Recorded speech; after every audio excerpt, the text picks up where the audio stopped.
La mañanera de Ángel de hoy domingo, día de mensaje que no de informe.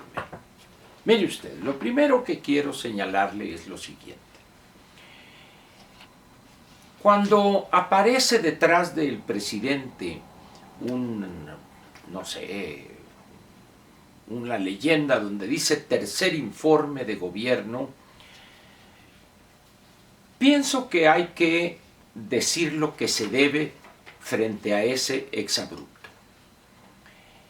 La Constitución señala perfectamente cuándo algo es el informe de gobierno. Es un documento que se debe entregar al Congreso, ese es informe. Poner ahí tercer informe de gobierno en algo que fue, llamémosle un mensaje, y poner tercer informe de gobierno pretendiendo equiparar una celebración de los 100 días y luego del primer año de la victoria electoral obtenida por López. Y esto me parece una falta de respeto. Sin embargo, no debe sorprendernos porque López así ha vivido prácticamente toda su vida, no respetando la ley, no respetando las formas que tienen que ver con ceremonias que deben respetarse. En ese sentido, pues, mal empezó la intervención de López, poniendo detrás de él una leyenda que dice tercer informe de gobierno. El informe hoy por la tarde lo entregará la sedicente secretaria de Gobernación, que será el documento por escrito, donde se informará o donde se hará saber al Poder Legislativo el estado que guarda la administración pública. Después de esta aclaración obligada, debo decirle a usted que no encuentro las palabras adecuadas para describir lo que vi con un gran detenimiento. Mentiras flagrantes, algunas de ellas, ahorita las mencionaré, tonterías evidentes, no pocas de ellas, y también, hay que decirlo, una ignorancia total, no solo por parte de López, sino por parte de los asistentes, aplaudiendo tonterías económicas peligrosas. Vayamos pues en orden. Empezando este mensaje, dice López: ya existe un auténtico Estado de Derecho. Efectivamente, ¿puede alguien en su sano juicio afirmar que en México hoy ya existe un auténtico Estado de Derecho? Y luego dijo que era como el ideal de los liberales del siglo XIX. ¿Cómo es posible que ante el comportamiento de López frente a la violencia, cuando lo único que alcanza a decir es ya serénense, pórtense bien, y renunciar de manera explícita y reiterada al uso del monopolio legítimo de la violencia y mantener en la impunidad total a delincuentes que un día bloquean las vías de ferrocarril, otro dañan propiedad pública y privada, otro día vejan de una forma inaceptable y ofensiva al ejército, a las fuerzas armadas en general? Ese es el auténtico Estado de Derecho que juzga el presidente que existe hoy en México. ¿Cómo es posible que alguien se atreva en su sano juicio desde la jefatura del Estado a hacer esa aclaración?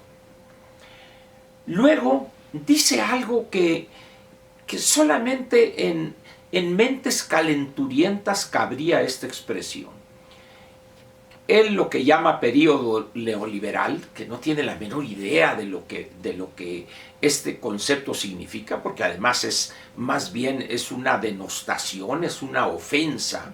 En todo caso debería decir la etapa de economía de mercado, etcétera, la cual además no podrá hacerla retroceder. una locura eso de pretender afirmar que ya acabó ese periodo. Eso no es cierto. No es cierto. Es una mentira o es un planteamiento totalmente equivocado.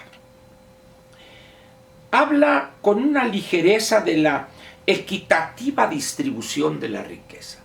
En ninguna sociedad, en ninguna, al margen del modelo económico de desarrollo, sea una economía estatista, sea una economía de mercado, es imposible lograr la equitativa distribución de la riqueza. Eso no existe en la realidad.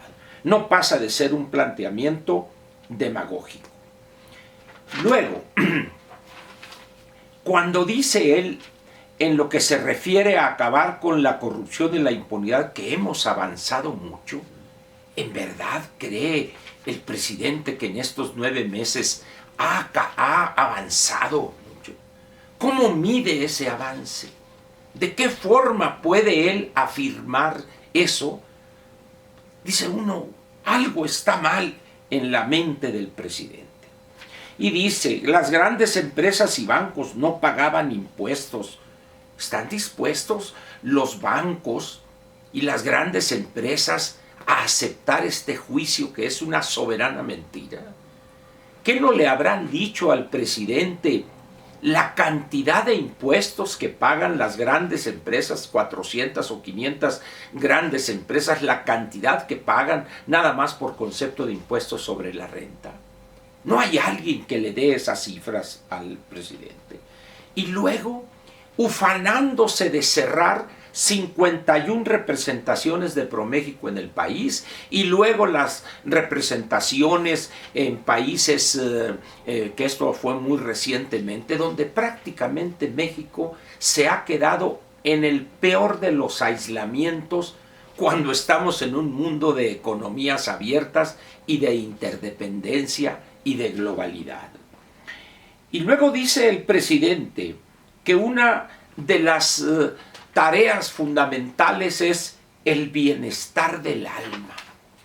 ¿Cómo mide eso el presidente? ¿Cómo puede un jefe de Estado hablar del bienestar del alma como tarea del gobierno, tarea central?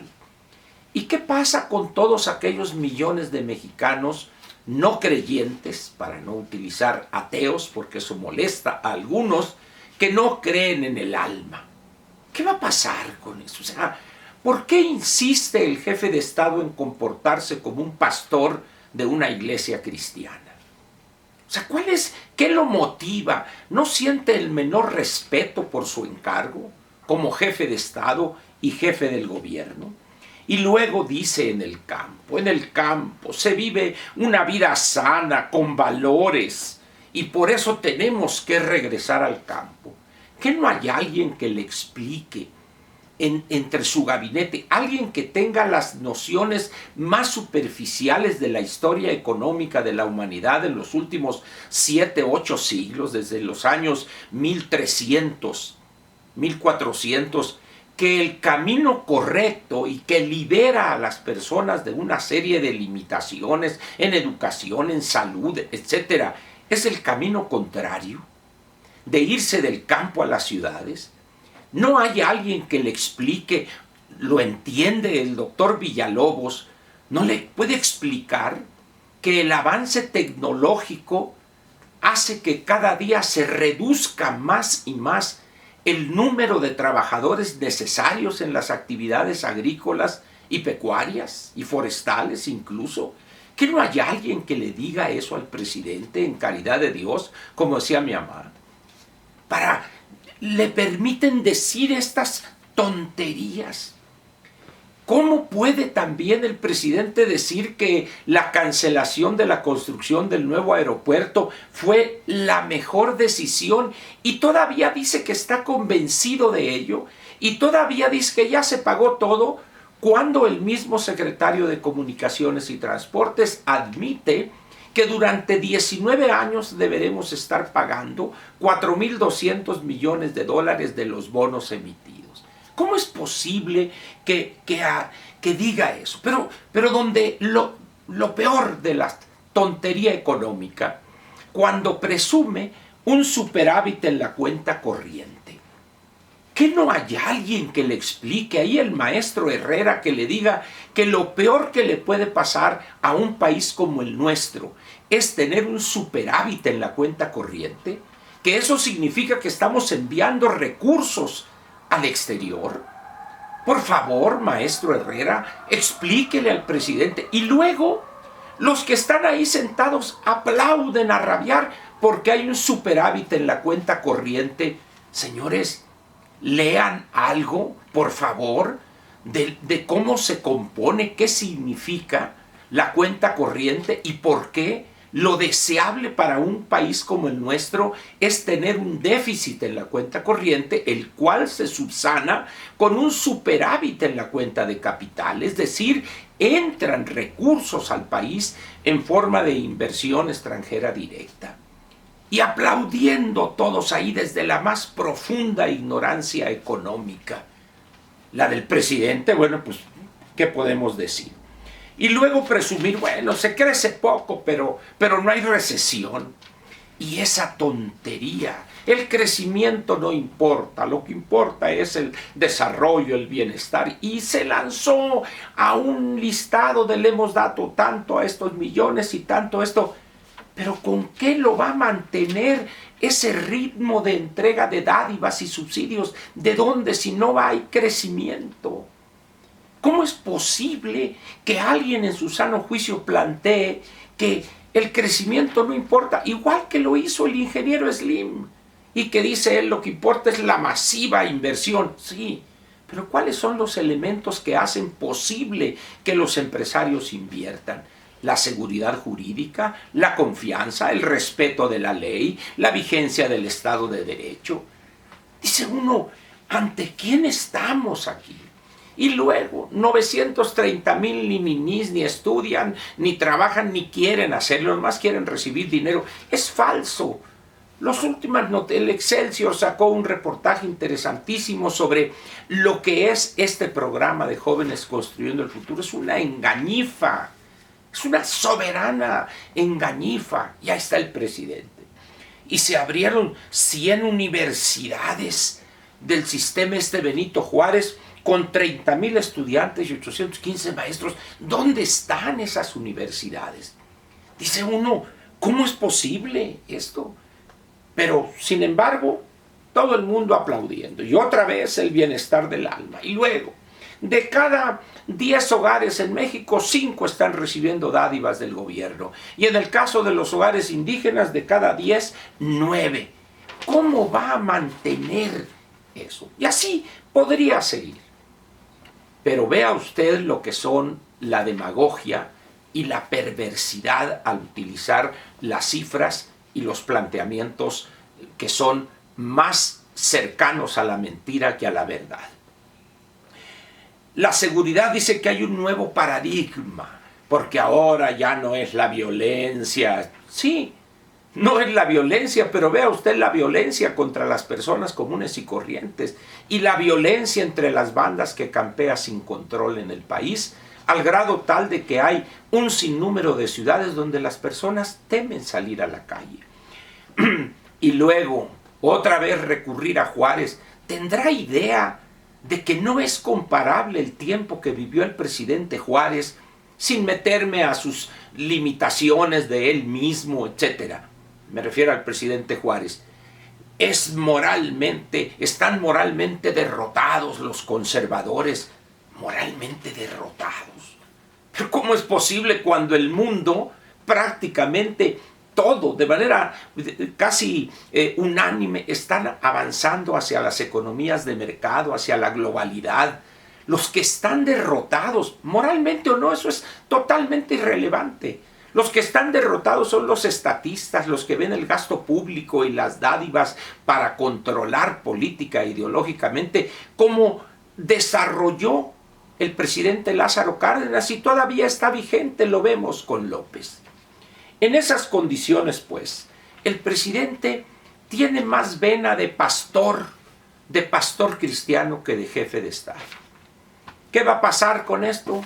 Más de lo mismo, demagogia perversa y Espero que no nos ahoguemos en este océano de corrupción, de demagogia, de mentiras y de perversidad desde la jefatura del Estado.